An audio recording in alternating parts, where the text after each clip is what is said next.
I won't do too much of an intro here, but and I'll skip over that.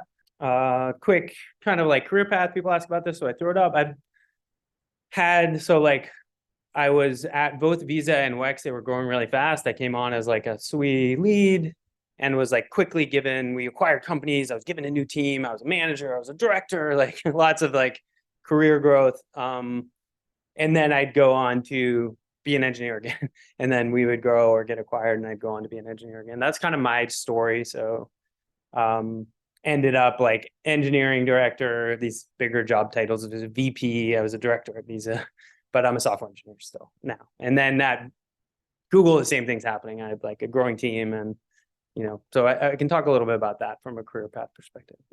I think of it as horizontal career growth. So that's what I've done, but it's not for everyone.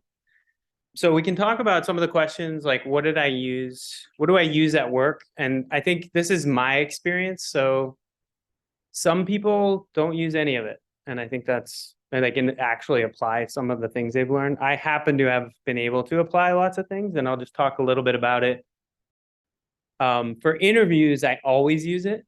So like it or not, like if you're taking computer science, I've interviewed people who are like, oh, I haven't taken computational complexity or like algorithms in a year. I can't remember anything. Well, when I interviewed at Google, I was 20 years out of that class, and I had to be as sharp as I was the day I finished it. So it's currently often something that you can be frustrated with over a drink, but it's part of the career path if you continue to want to be an engineer. People want to evaluate, like, do you understand this stuff? But also comes into play at work. In terms of like system design, where you have to understand like how do computers work and why do you need to design something. So like in our case, I have 100 million users. If I build a system a certain way, the computers might get slow. If I build it if anyone's done like even simple things like sorting algorithms, some subtle change and something that will never finish. Have you done those types of things where you program something stupid and then you have a big number and suddenly it never finishes, and you make one small change to the approach and it suddenly like happens in a millisecond? That matters. And it's not like you're going to write a sorting algorithm, but understanding the semantics and the problem solving around that is applicable to system design at the very least, which is a big part of the job as you get further in your career.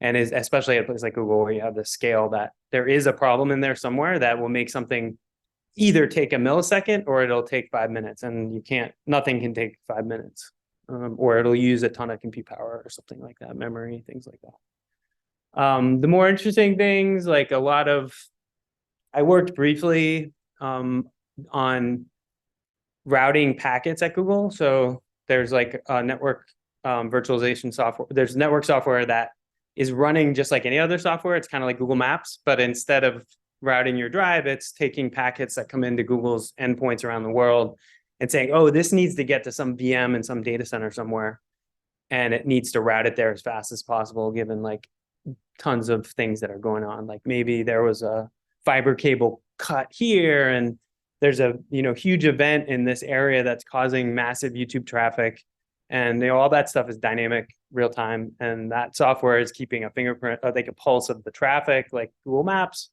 And then it's making decisions, and that's like essentially doing, graph stuff has come into my life a lot. Graph, and the other ones too. Like, I think a little further down, I'll talk about that. So multivariable calc, a few people have asked about this. So if you go take like the Cal Berkeley online ML class, which is free and you can take it yourself, a lot of it will bring you back to multivariable calc for various reasons. Is that something that people have asked me about that, but I don't know if I'm like stating the obvious. Do people know that calculus helps with ML? Is it does everyone know why or not? You've really just been told that. Like in classes, have you done that? Probably not. Maybe a little bit. Okay. So like slopes, for example, when you have lots of different parameters, part of the critical part of ML is finding where an approach, a model flattens out. And slopes are kind of easy in 2 dimensions, but get hard with more complicated it's a lot more complicated math. How many people have taken multivariable or will? Yeah, taking it now, maybe. Yeah. Does that make sense why that might apply? So you let the computer do this like complicated modeling that you can never do yourself to find the slope, where the slope flattens out, so that you're finding the optimal model based on that. That makes sense with weighting in terms of ML. So that answers someone's question, I think, maybe one one use of math. Everyone I work with is has either learned on their own or taken a lot of math at Google. But there are jobs that it doesn't matter. So if people hate math and want to be a programmer, that's fine too. But my experience, the machine learning, so I did take AI. Some of the people on my team are like, you probably didn't have any AI when you were in college, but it's all the same. It's the same class. Like it's all, everyone knows that probably. I bet the professors start the AI discussions, but this stuff hasn't changed very much.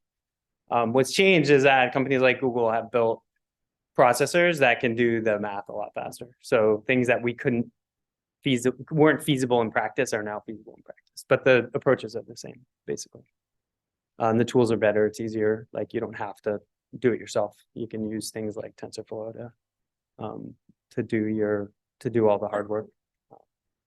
And then, well, the graph stuff comes in too with, I skipped the molecule stuff. So a few people last night might have heard me talking about this, but molecules are basically graphs. I worked at a company that did graph searching, molecule searching, where a chemist could draw a molecule and say, show me all the molecules that contain this, or like similar to this, or have these 3 submolecules. Graphs are hard, like big graphs are slow. And we had like tens of millions, maybe 100 million molecules in the database. But you had to have like, draw the graph, boom, here's 10 products, here's what they cost. So that's a hard computational problem. And I can talk a little bit more maybe later about the technical parts of that. Then the like stuff I think is not related to computer science. Problem solving is related to everything. I think it was mentioned, anyone who's in the earlier meeting.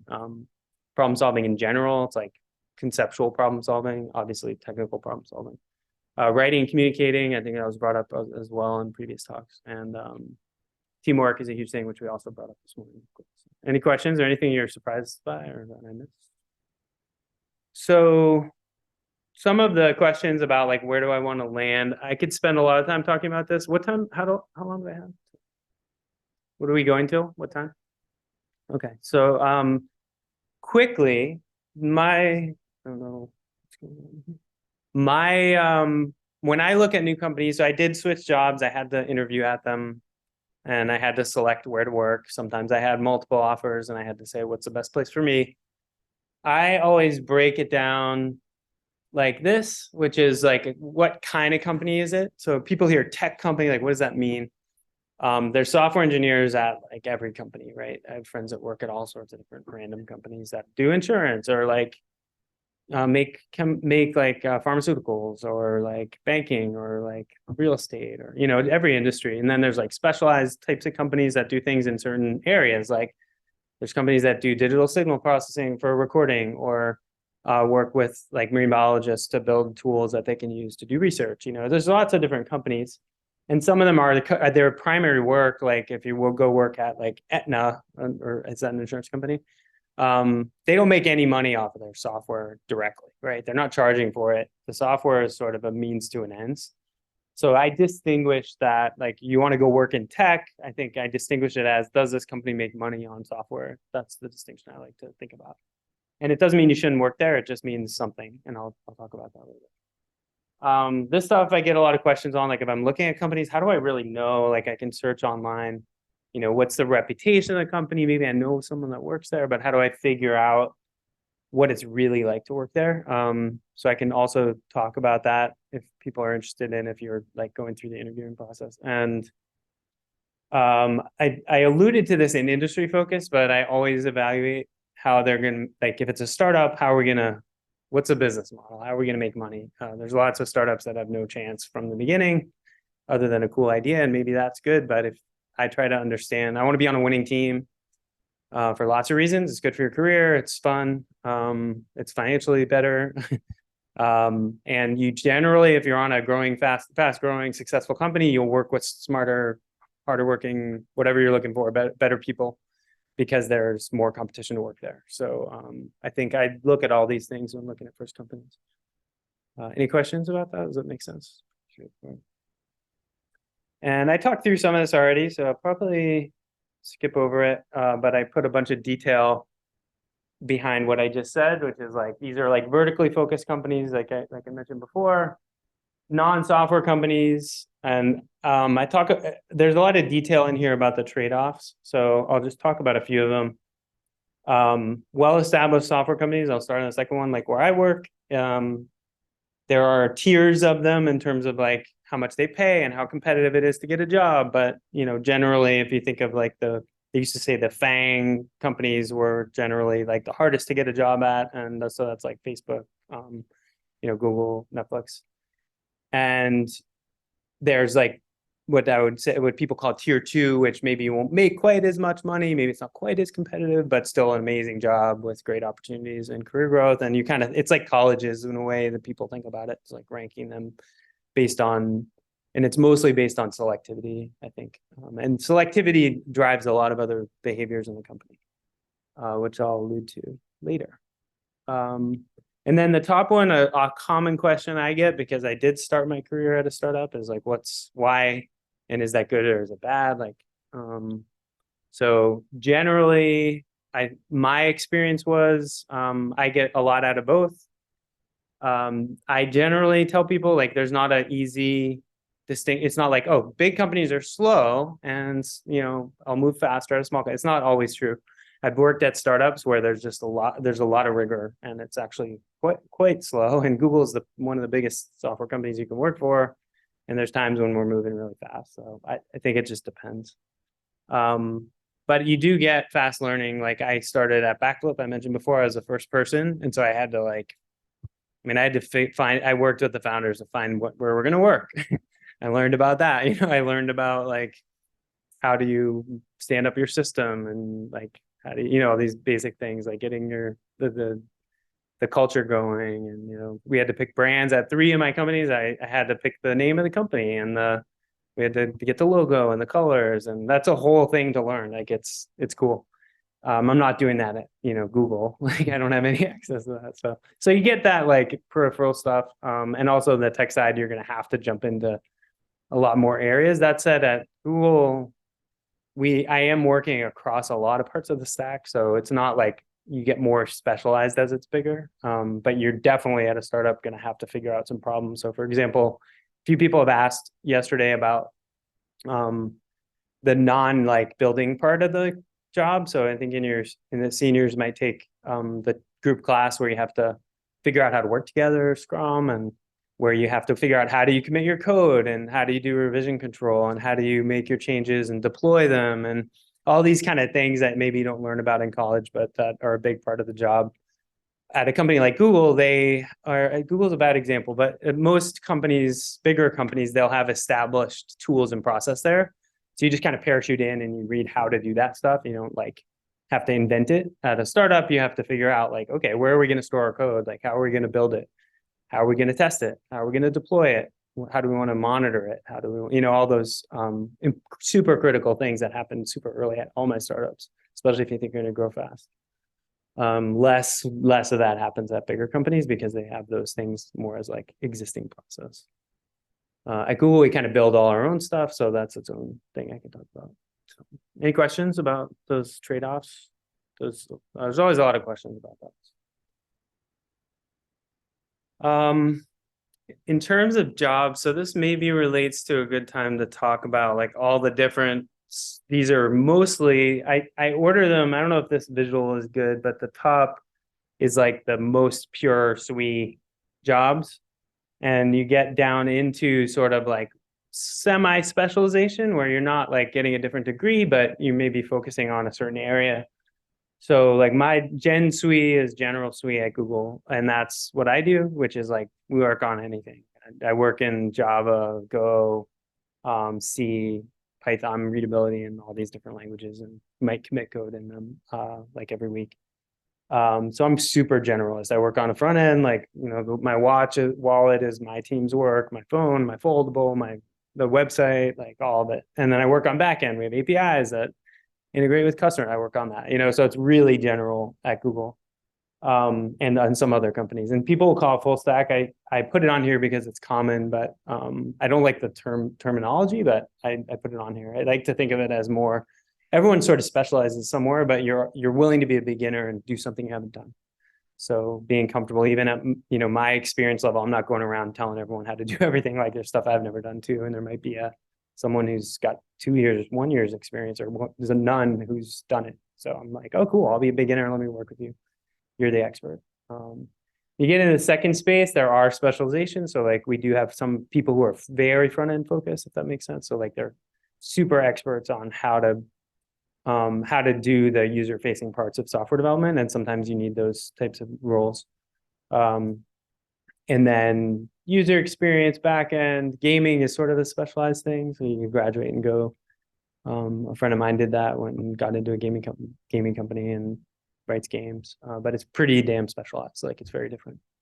Data science is another one. Then you start getting to the end of those, and those usually people have advanced degrees. We all use AI and ML tooling, and we integrate it into our products. But there are people who have, master's, PhD, and that type of stuff who are building the tools. There's actually a Middlebury grad at Google who works on the ML tools for Google, and you can get into that career path in your in line if you get the right opportunities. But it's a little more specialized, and generally you're kind of like focused on those principles. And then you get down into really specialized stuff where there may not even be like really SWEs. They might program. Working in security, there's a lot of jobs there. If you're interested in that, a lot of policy and other things involved in security. Embedded is very particular. So that's like writing software that runs on physical things, which is, like if I do audio recording and you have these boxes that, do the digital, translate the analog input to digital. There's software running on there and someone's programmed it to run on that physical device. All of this stuff too has some on-device software. That's super low level network. I mentioned before, I was able to do some, which is cool, but there were people who were, much, I don't know how to say it, much smarter than me doing, who were understanding how to do that, the network software. And especially at Google, it's just like a cool place to be because there's so much volume. And then you get into sort of less where you're probably not writing software, but some people love those career paths, like quality assurance. If you're like really interested in understanding business requirements and how the user how to make sure that the software does what it says it does. And sometimes there's automation programming in that. And then into like project management, essentially helping software engineers be organized about their work. So how does AI impact all this, right? And I think there's two parts of it. One is how is this something I have to build into my toolkit to get a job? Is it going to impact my job growth capabilities? And two, what just like how does it change the job, I guess? And we're all wrestling with this a little bit. Luckily, if you have a computer science degree, you have the fundamentals to learn all this stuff. You've taken all the math, and so it's not like you'll still be in good shape, even if it becomes like a core job requirement. But everyone pretty much at Google is doing some AI, and because it's more now like to do some lightweight machine learning integrated into your product. The tooling's so good that for simple problems, it's kind of solved already, like, categorization, large language models, if you're familiar with like ChatGPT. Those things are mostly tooling questions. So it should be part of what you expect to use and do is learn how those tools work, how to use the APIs, how to take advantage of ML. And you don't have to be an expert in it. I think it helps. Some people were asking about this and last night at the pizza party. You don't have to be an expert in it to be able to use it. The more you know, the better. It's kind of like anything. I gave the analogy last night, like going back to music recording, like you can get GarageBand and you can make a pretty damn good, recording probably if you spend some time on it and learn the tool, and almost good enough that it's probably good enough for you to publish your music. But a professional sound engineer is still going to make it, perfect. Like no one, Taylor Swift's not doing her own stuff there for a reason, even though she could probably get a pretty good recording out. And that's how I think about AI and ML. Like it depends on what you're trying to do. If you're just trying to use some existing tools, technology, it's just a tool, just like a new programming language, just like a new stack, just like all the other things we always have to relearn. If you're trying to apply it in new and unique ways, then that's a totally different ballgame. And all of us should expect to have a baseline understanding, and you should try to fill in as much as you can with the underlying theory as well, so that you're ready if an opportunity comes up, or if you have a hard problem and you want to use it. That's my recommendation. But none of our jobs are going away, and it's actually, I don't know how much people have done in the like playgrounds or just playing around with the like TensorFlow and the other AI and ML tooling. It's pretty easy to pick up. It's tools. It solves all the math for you. You technically don't really have to understand it. We wrestle with that a lot. When do you dig in and learn the fundamentals versus when do you just say, I can knock this thing out just using this tool and it's going to work fine. So I think neither. I wouldn't try to be black and white about it, I guess. So every startup so my first couple of startups, there was no like cloud like we know it today. There was no AWS, there was no Google Cloud, Azure.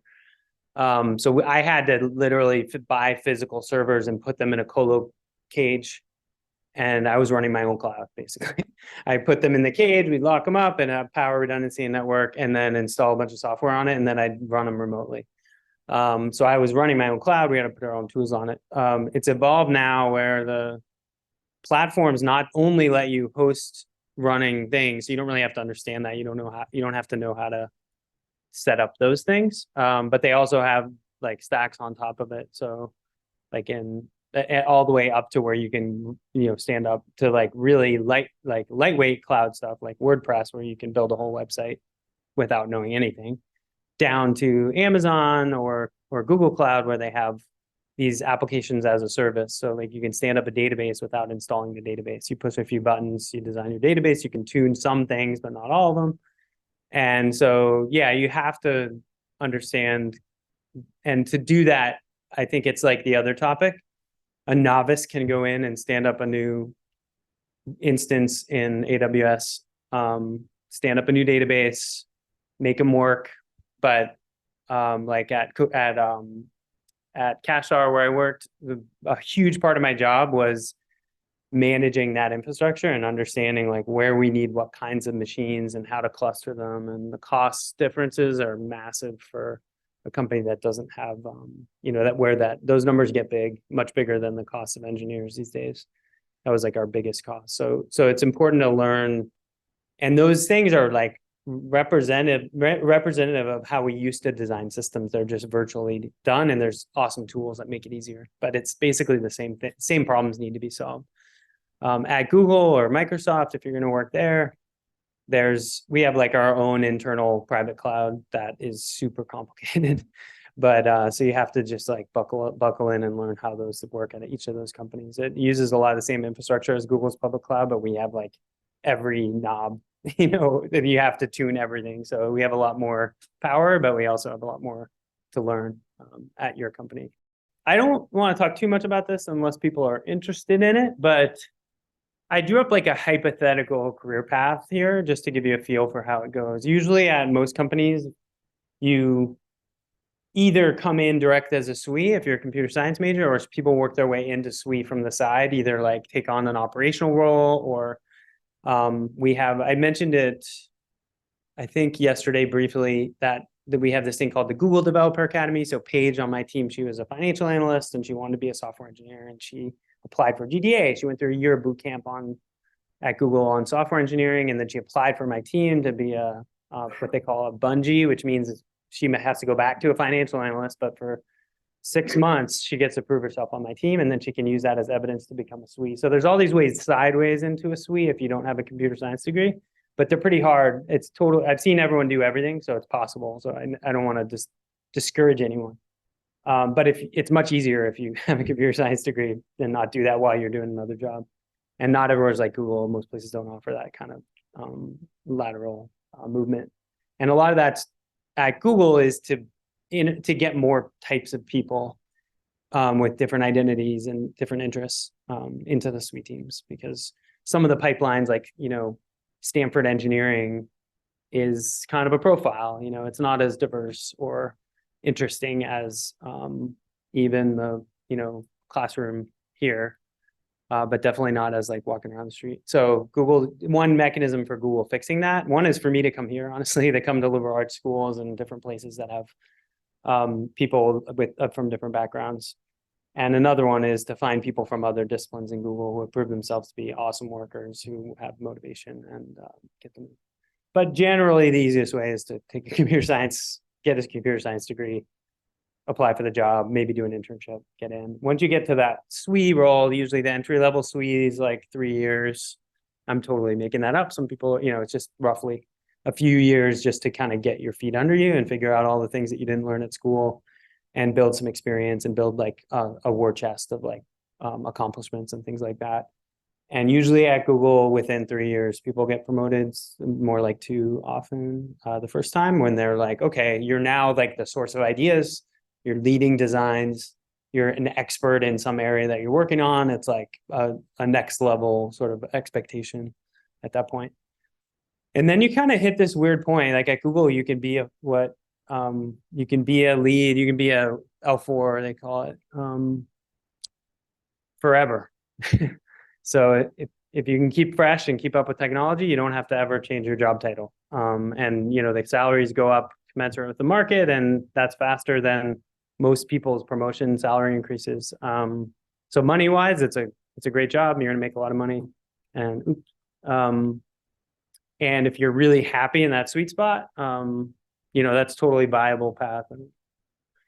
But you kind of at a turning point, like, do I want to change my job? And either at 4 or 5, like up in here, your job as a software engineer become different. You're like, either maybe you're coding less, you have responsibility for things that aren't directly within your control. As a 4, it's like you're going to have projects, you're expected a lot, but it's mostly within your control. You can go home at night and say, I worked hard, I made good decisions, I did a good job. You get into that like the 5+ level, and that's when a lot of people start to pivot, because they're like, ooh, I don't love my job anymore. I'm responsible for things I don't have control over. I may have to like lead manage people. I don't really like that. Or the scope's too broad. I just want to code and I'm not coding enough. So that's kind of a turning point. And some people go into these pure manager roles where they really literally stop coding. I mentioned it in my career. I've done that by accident several times, and I backed up and went down the other road again. So I think Jeff likes me to caveat that that's not the recommended approach, but it's made me happy and it's worked for me. And it's possible, and you can continue to make more money, and all the other things are fine, but it's just a matter of like, how do you like to spend your day? And a lot of people on my team stay there, and they kind of maybe tiptoe into this middle range, and they say, this is where I want to be. And as long as, their life is good and they're learning and they're growing, they're doing new products, new technology, then it's a good place to kind of, it's not like other jobs where you have to get promoted all the time. Engineering managers becomes a whole nother thing. At Google, we historically haven't really had pure management in the tech. We don't have like middle management very much. So I'm like a tweener. I manage 12 people, but I'm still in the SWE ladder, and that's what all my peers are. My boss is a SWE. So at Google, it's sort of unique, and you can stay hands-on for a long time. And then the other two, so Eng manager, any questions about managing and being a manager? I don't want that career path, mostly because I like programming. I like solving technical problems. And at some companies, like at WEX, I mentioned earlier, went public and then acquired a bunch of companies. And my job became really organizational management and maybe some like, technical strategy, but it was very detached from reality of what was happening. And also that company happened to not make money on software. So they didn't really care if it was beautiful. Google cares if it's beautiful. Other startups I was able to influence that, building great software was part of our job. If the company doesn't make money off it, it becomes a cost center. And they're like, yeah, it doesn't need to be perfect. Just make it work. And that's less fun for me. So I had both of those things at one company, and I decided to go start a new company because of it. But management for me personally is kind of a calling. I really like working with people and managing and coaching. A lot of people don't like it. It's a lot of extra work. You don't really, at Google, I don't get paid anymore for being a manager. So there's really no financial reason to do it, which is what stops most people. It's like, well, why would I take on all this extra stress and things that keep me up at night and make me work on the weekends for no more money? It doesn't make any sense. But so you kind of have to have a calling, would be my say. Or if you don't love, some people don't love programming. It's like they get tired of it and they want to get involved in like things that have a broader impact on the organization, shaping teams, culture. That's important stuff. I love that stuff too. So I do both. And then project management is like, if you don't want either, right? So some people don't like programming. They want to have a broad impact and they don't want to manage people. Project management lets you be an individual contributor, but you can sort of you can have a big impact because you're shaping the direction of these projects that all these engineers work. And that's really interesting to a lot of people. And it pays the same. I mean, it pays well. I don't know what they think, but basically it pays the same. So all of these jobs pay the same in my head, and they're different. And you can choose your own adventure in terms of where you want to spend your time. So we'll talk about keys to success. This is really about your first job. And I'll just highlight a few things here that may be controversial, may not be. This is sort of my opinion.